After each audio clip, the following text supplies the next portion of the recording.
ابھی تو کل 6 مہینے ہوئے ہیں بابو جی. بھگوان کی مرضی میں آدمی کا کیا. بس بھلے چنگے ہل کر لوٹے, ایک لوٹا پانی پیا, طے ہوئی, بس آنکھیں بند ہو گئیں. نہ کچھ کہا نہ سنا. میں سمجھی تھکے ہیں, سو رہے ہیں. جب کھانا کھانے کو اٹھانے لگی تو بدن ٹھنڈا. تب سے بابو جی گھاس چھیل کر پیٹ پالتی ہوں اور بچوں کو کھلاتی ہوں. کھیتی میرے مان کی نہ تھی, بیل بدیے بیچ کر انہی کے کریا کرم میں لگا دیے. بھگوان تمہارے ان دونوں غلاموں کو جلا دے, میرے لیے یہی بہت ہے. میں موقع اور محل سمجھتا ہوں اور نفسیات میں بھی دخل رکھتا ہوں, لیکن اس وقت مجھ پر ایسی رقت طاری ہوئی کہ میں آپ دیدہ ہو اور جیب سے 5 روپے نکال کر اس عورت کی طرف ہاتھ بڑھاتے ہوئے کہا, میری طرف سے یہ بچوں کی مٹھائی کھانے کے لیے لے, مجھے موقع ملا تو پھر کبھی آؤں گا. یہ کہہ کر میں نے بچے کے رخساروں کو انگلی سے چھو لیا. ماں ایک قدم پیچھے ہٹ کر بولی, نہیں بابو جی, یہ رہنے دیجیے. میں غریب ہوں لیکن بھکارن نہیں ہوں. یہ بھیک نہیں ہے, بچوں کی مٹھائی کھانے کے لیے ہے.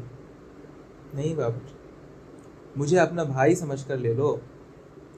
نہیں بابو جی, جس سے بیاہ ہوا اس کی عزت تو میرے ہی ہاتھ ہے. بھگوان تمہارا بھلا کریں, اب چلے جاؤ, نہیں دیر ہو جائے گی. میں دل میں خفیف اتنا کبھی نہ ہوا تھا. جنہیں میں جاہل, کور باطن, بے خبر سمجھتا تھا, اسی طبقے کی ایک معمولی عورت میں یہ خودداری, یہ فرض شناسی, یہ توکل, اپنے ذوق کے احساس سے میرا دل جیسے پامال ہو. اگر تعلیم فی الاصل تہذیب نفس اور محض اعلیٰ ڈگریاں نہیں تو یہ عورت تعلیم کی معراج پر پہنچی. میں نے نادم ہو کر نوٹ جیب میں رکھ دیا اور گھوڑے کو ایڑ لگاتے ہوئے پوچھا, تمہیں اس آندھی میں ذرا سا ڈر نہ معلوم ہوتا تھا؟ عورت مسکرائی, ڈر کس بات کا, بھگوان تو سبھی جگہ ہے. اگر وہ مارنا چاہیں تو کیا یہاں نہیں مار سکتے؟ میرا آدمی تو گھر آ کر بیٹھے بیٹھے چل دیا. آج وہ ہوتا تو تم اس طرح گجن پور کے لیے نہ جا پاتے, جا کر تمہیں پہنچا آتا, تھوڑی خدمت کرتا. گھوڑا اڑا. میرا دل اس سے زیادہ تیزی سے اڑ رہا تھا, جیسے کوئی مفلس سونے کا ڈلا پا کر دل میں ایک طرح کی پرواز کا احساس کرتا ہے. وہی حالت میری. اس دہقان عورت نے مجھے وہ تعلیم دی جو فلسفہ اور مابعد الطبیعیات کے دفتروں سے بھی نہ حاصل ہوئی. میں اس مفلس کی طرح اس سونے کے ڈلے کو گرہ میں باندھتا ہوا ایک غیر مترقبہ نعمت کے غرور سے مسرور, اس اندیشے سے خائف کہ کہیں یہ اثر دل سے مٹ نہ جائے, اڑا چلا جائے. بس یہی فکر تھی کہ اس پارہ زر کو دل کے کسی گوشے میں چھپا لوں جہاں کسی حریص کی اس پر نگاہ نہ پڑے. گجن پور ابھی 5 میل سے کم نہ تھا. راستہ نہایت پیچیدہ, بےہڑ, بے برگبار. گھوڑے کو روکنا پڑا. تیزی میں جان کا خطرہ تھا. آہستہ آہستہ سنبھلتا چلا جاتا تھا کہ آسمان پر ابر گرایا. کچھ تو پہلے ہی سے چھایا ہوا تھا, پر اس نے ایک عجیب صورت اختیار. برق کی چمک اور رات کی گرج شروع ہوئی. پھر افق مشرق کی طرف سے زرد رنگ کے ابر کی ایک نئی تہ اس مٹیالے رنگ پر زرد لیپ کرتی ہوئی تیزی سے اوپر کی جانب دوڑتی نظر آئی. میں سمجھ گیا اولے ہیں. پھاگن کے مہینے میں اس رنگ کے بادل اور گرج کی یہ مہیب گڑگڑاہٹ زالہ باری کی علامت. گھٹا سر پر بڑھتی چلی جاتی تھی. یکایک سامنے ایک کفے دست میدان آ گیا جس کے پرلے سلے پر گجن پور کے ٹھاکر دوارے کا کلش صاف نظر آ رہا. کہیں کسی درخت کی بھی آڑ نہ تھی, لیکن میرے دل میں مطلق کمزوری نہ تھی. ایسا محسوس ہوتا تھا کہ مجھ پر کسی کا سایہ ہے جو مجھے ہر آفت, ہر غضب سے محفوظ رکھے. ابر کی زردی ہر لمحہ بڑھتی جاتی تھی. شاید گھوڑا اس خطرے کو سمجھ رہا تھا. وہ بار بار ہنہناتا تھا اور اڑ کر خطرے سے باہر نکل جانا چاہتا. میں نے بھی دیکھا راستہ صاف ہے, لگام ڈھیلی کر دی. گھوڑا اڑا. میں اس کی تیزی کا لطف اٹھا رہا تھا. دل میں خوف کا مطلق احساس نہ تھا. 1 میل نکل گیا ہوں گا کہ ایک رپٹ آ پڑی. پہاڑی ندی تھی جس کے پیٹے میں کوئی 50 گز لمبی رپٹ بنی ہوئی. پانی کی ہلکی دھار رپٹ پر سے اب بھی بہہ رہی. رپٹ کے دونوں طرف پانی جمع تھا. میں نے دیکھا ایک اندھا لاٹھی ٹیکتا ہوا رپٹ سے گزر رہا تھا, اور رپٹ کے ایک کنارے سے اتنا قریب تھا کہ میں ڈر رہا تھا کہیں گر نہ پڑے. اگر پانی میں گرا تو مشکل ہوگی, کیونکہ وہاں پانی گہرا تھا. میں نے چلا کر کہا, بڈھے, اور داہنے کو ہو جا. بڈھا چوکا اور گھوڑے کے ٹاپوں کی آواز سن کر شاید ڈر گئے. داہنے تو نہیں ہوا اور بائیں طرف ہو لیا اور پھسل کر پانی میں گر پڑا. اسی وقت ایک ننھا سا اولا میرے سامنے گرا. دونوں مصیبتیں ایک ساتھ نازل. ندی کے اس پار ایک مندر تھا, اس میں بیٹھنے کی جگہ کافی تھی. میں 1 منٹ میں وہاں پہنچ سکتا تھا، لیکن یہ نیا عقدہ سامنے آ گیا۔ کیا اس اندھے کو مرنے کے لیے چھوڑ کر اپنی جان بچانے کے لیے بھاگوں؟ حمیت نے اسے گوارا نہیں۔ زیادہ پس و پیش کا موقع نہ تھا۔ میں فوراً گھوڑے سے کودا اور کئی اولے میرے چاروں طرف گرے۔ میں پانی میں کود پڑا۔ ہاتھی ڈوبا ہوا پانی تھا۔ رپٹ کے لیے جو بنیاد کھودی گئی تھی وہ ضرورت سے چوڑی تھی۔ ٹھیکیدار نے 10 فٹ چوڑی رپٹ تو بنا دی، مگر کھدی ہوئی مٹی برابر نہیں۔ بڈھا اسی گڈھے میں گرا تھا۔ میں بھی ایک غوطہ کھا گیا، لیکن تیرنا جانتا تھا، کوئی اندیشہ نہ تھا۔ میں نے دوسری ڈبکی لگائی اور اندھے کو باہر نکالا۔ اتنی دیر میں وہ سیروں پانی پی چکا تھا، جسم بے جان ہو رہا تھا۔ میں اس لیے بڑی مشکل سے باہر نکلا۔ دیکھا تو گھوڑا بھی بھاگ کر مندر میں جا پہنچا۔ اس نیم جان لاش کو لیے ہوئے 1 فرلانگ چلنا آسان نہ تھا۔ اوپر اولے تیزی سے گرنے لگے تھے، کبھی سر پر، کبھی شانے پر، کبھی پیٹھ میں گولی سی لگ جاتی تھی۔ میں تلملا اٹھا تھا، مگر اس لاش کو سینے سے لگائے مندر کی طرف لپکا جاتا۔ میں اگر اس وقت اپنے دل کے جذبات بیان کروں تو شاید خیال ہو میں خواہ مخواہ تعلی کر رہا ہوں۔ اچھے کام کرنے میں ایک خاص مسرت ہوتی ہے، مگر میری خوشی ایک دوسری ہی قسم کی تھی۔ وہ فاتحانہ مسرت تھی۔ میں نے اپنے اوپر فتح پائی تھی۔ آج سے پہلے غالباً میں اس اندھے کو پانی میں ڈوبتے دیکھ کر یا تو اپنی راہ چلا جاتا یا پولیس کو رپورٹ کرتا، خاص کر ایسی حالت میں جب کہ سر پر اولے پڑ رہے ہوں۔ میں کبھی پانی میں نہ گھستا۔ ہر لہجہ خطرہ تھا کہ کوئی بڑا سا اولا سر پر گر کر عزیز جان کا خاتمہ نہ کرے، مگر میں خوش تھا کیونکہ آج میری زندگی میں ایک نئے دور کا آغاز تھا۔ میں مندر میں پہنچا تو سارا جسم زخمی ہو رہا تھا۔ مجھے اپنی فکر نہ تھی۔ ایک زمانہ ہوا میں نے فوری امداد فرسٹ ایڈ کی مشق کی تھی، وہ اس وقت کام آئی۔ میں نے آدھے گھنٹے میں اس اندھے کو اٹھا کر بیٹھا دیا۔ اتنے میں 2 آدمی اندھے کو ڈھونڈتے ہوئے مندر میں آ پہنچے۔ مجھے اس کی تیمارداری سے نجات ملی۔ اولے نکل گئے تھے۔ میں نے گھوڑے کی پیٹھ تھونکی، رومال سے ساز کو صاف کیا اور گجن پور چلا، بے خوف، بے خطر، دل میں ایک غیبی طاقت محسوس کرتا۔ اسی وقت اندھے نے پوچھا، تم کون ہو بھائی؟ مجھے تو کوئی مہاتما معلوم ہوتے ہو۔ میں نے کہا، میں تمہارا خادم ہوں۔ تمہارے سر پر کسی دیوتا کا سایہ معلوم ہوتا؟ ہاں، ایک دیوی کا سایہ ہے۔ وہ کون دیوی ہے؟ وہ دیوی پیچھے کے گاؤں میں رہتی ہے۔ تو کیا وہ عورت ہے؟ نہیں، میرے لیے تو وہ دیوی ہے۔